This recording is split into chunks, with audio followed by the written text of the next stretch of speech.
সবাইকে শুভেচ্ছা জানাচ্ছি। আগামী ডিসেম্বরের মধ্যেই বাংলাদেশের সাবেক প্রধানমন্ত্রী, ৫ বারের নির্বাচিত প্রধানমন্ত্রী বঙ্গবন্ধু কন্যা আওয়ামী লীগ সভানেত্রী শেখ হাসিনা ঘোষণা দিয়েছেন তিনি বাংলাদেশে ফিরবেন। বাংলাদেশে ফিরে আইনকে মোকাবিলা করবেন, আইনের প্রতি সম্মান জানিয়ে আদালতে আত্মসমর্পণ করবেন এবং বাংলাদেশের সাধারণ মানুষের যে এই মুহূর্তে যে নাজুক অবস্থা, অর্থনীতি বলেন, দুর্নীতি বলেন, মানুষের প্রাত্যহিক জীবনযাত্রার যে মান উন্নয়ন বলেন, সেসব তিনি বিবেচনা করে বাংলাদেশে ফিরে আসছেন। গত 5ই আগস্ট তিনি দিল্লির ফরেন করেসপন্ডেন্স ক্লাবে যে বিদেশি সাংবাদিকদের সাথে মত বিনিময় করেছেন। এই প্রথমবারের মতো দীর্ঘ 2 বছর পরে সাংবাদিকদের সামনে তিনি যে লাইভ বক্তব্য দিয়েছেন, সেখানে তিনি প্রকাশ্যে ঘোষণা দিয়েছেন এবং বিশ্ববাসীর কাছে আহ্বান জানিয়েছেন, সহযোগিতা চেয়েছেন তিনি বাংলাদেশে ফিরবেন।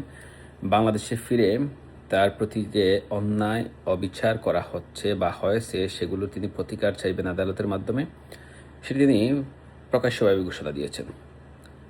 ঠিক তারপরেই আমরা কি দেখলাম, বাংলাদেশের যে 12 ফেব্রুয়ারি নির্বাচনের যে সরকার রয়েছে, সেই 12 ফেব্রুয়ারি নির্বাচনের যে অবৈধ সরকার, তারা বিভিন্নভাবে শেখ হাসিনাকে হুমকি দিতে থাকলো তিনি আসলে তাকে ফাঁসির দড়িতে ঝুলানো হবে, তাকে ঢুকতেই দেওয়া হবে না, আর অনেক কিছু। ঠিক 5 আগস্ট আরেকটি বিশেষ ঘটনা বাংলাদেশে ঘটল। 5 আগস্ট যে জুলাই, যাদেরকে জুলাই যোদ্ধা বলা হয়, আমরা তাদেরকে জুলাই জঙ্গি বলি, সেই জঙ্গিদের সম্মানে রাষ্ট্রপতিকে প্রধান অতিথি করে বঙ্গভবনে একটি অনুষ্ঠানের আয়োজন করা হয়।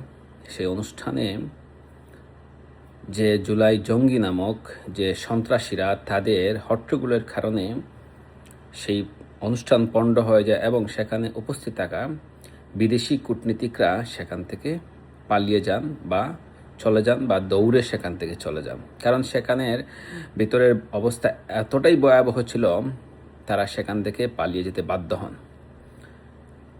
ওই দিন 5 আগস্ট রাতেই একটি বিশেষ ঘটনা বাংলাদেশে অবস্থানরত কূটনীতিক পাড়ায় ঘটে। ওই দিন 5 আগস্টে বঙ্গবন্ধু কন্যা শেখ হাসিনার দিল্লি ফরেন করেসপন্ডেন্স ক্লাবে ভাষণ উপলক্ষে এবং দেশের সামগ্রিক পরিস্থিতিকে মাথায় রেখেই তারা কূটনীতিক ক্লাবে একটি গোপন বৈঠকে মিলিত হন এবং সে বৈঠকে বিভিন্ন দেশের, বিশেষ করে পশ্চিমা বিশ্বের বিভিন্ন দেশের কূটনীতিকরা এবং তাদের সহকর্মীরা, তাদের কর্মকর্তাবৃন্দরা উপস্থিত ছিলেন।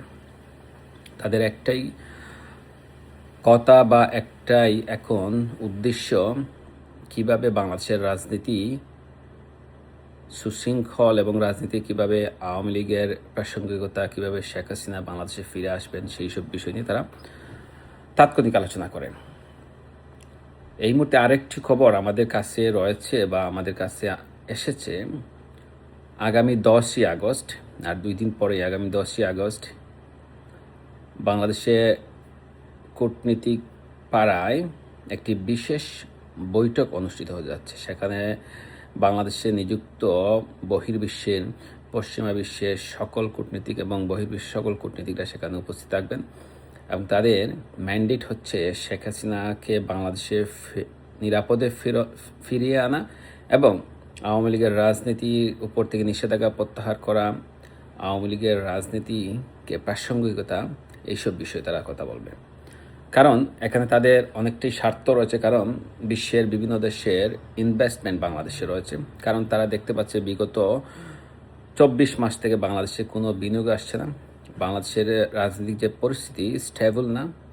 সেই বাংলাদেশের যে কোনো দেশে রাজনৈতিক পরিস্থিতি যদি স্থিতিশীল না থাকে, তাহলে সে দেশে কখনোই কোনো বিনিয়োগ আসে না বা সেই দেশ কখনোই নিরাপদ বোধ তারা করেন না। সেই দিক বিবেচনা করে এবং তাদের যে পলিসি রয়েছে, তাদের যে বিদেশি যে পলিসি রয়েছে কূটনীতিকদের, সেই পলিসিকে মাথায় রেখেই তারা আগামী 10ই আগস্ট শেখ হাসিনা নিরাপত্তা নিয়ে তারা বৈঠক করবেন। শেখ হাসিনা বাংলাদেশে ফিরলে তাকে নিরাপত্তা কীভাবে দেওয়া হবে, সে বিষয় নিয়ে তারা কথা বলবেন। এবং এই মুহূর্তে শেখ হাসিনা নিরাপত্তার যে অফিসিয়াল দায়িত্ব, সেটা বাংলাদেশে নিযুক্ত পশ্চিমা বিশ্বের কূটনীতিকরা সেই দায়িত্ব নিচ্ছেন বা নিয়েছেন। সেই দায়িত্ব নিয়ে তারা আগামী 10 আগস্ট একটি বৈঠক অনুষ্ঠিত হবে। সেই বৈঠকে তারা পরবর্তী পদক্ষেপ তারা গ্রহণ করবেন বা পরবর্তী পরিস্থিতি তারা পর্যালোচনা করবেন। আমাদের বঙ্গবন্ধু কন্যা শেখ হাসিনা ঘোষণা দিয়েছেন আগামী ডিসেম্বরের মধ্যেই বাংলাদেশে ফিরবেন। আমি সে বিষয়ে আবার পরিষ্কার করে বলতে চাই, আগামী ডিসেম্বরের মধ্যে বঙ্গবন্ধু কন্যা শেখ হাসিনা দেশে ফিরবেন। সেটা যদি সূর্য পূর্ব দিকে উঠে পৃথিবীর যদি গতিপথ পরিবর্তন হয়ে যায়, আল্লাহ যদি ওনাকে ন্যাক হায়াত দান করেন, সুস্থ দান করেন, অবশ্যই তিনি বাংলাদেশে ফিরবেন। এবং আরেকটা জিনিস আপনাদের কাছে আমি বলতে চাই বা এটার আপনাদের কাছে আমি ক্লু দিতে চাই, সেটা হলো আগামী 27 সালে, আগামী 2027 সাল রয়েছে, 27 সালের মধ্যে বাংলাদেশে অন্তর্বর্তীমূলক একটি নির্বাচন অনুষ্ঠিত হবে এবং সেই নির্বাচন অবশ্যই হবে, সেই মধ্যবর্তী নির্বাচন অবশ্যই হবে এবং আপনারা সেটা লিখে রাখতে পারেন বা মনে রাখতে পারেন। সে বিষয়ে আমি পরবর্তী ভিডিওতে কথা বলব। সবাই ভালো থাকবেন, সুস্থ থাকবেন। আল্লাহ হাফিজ।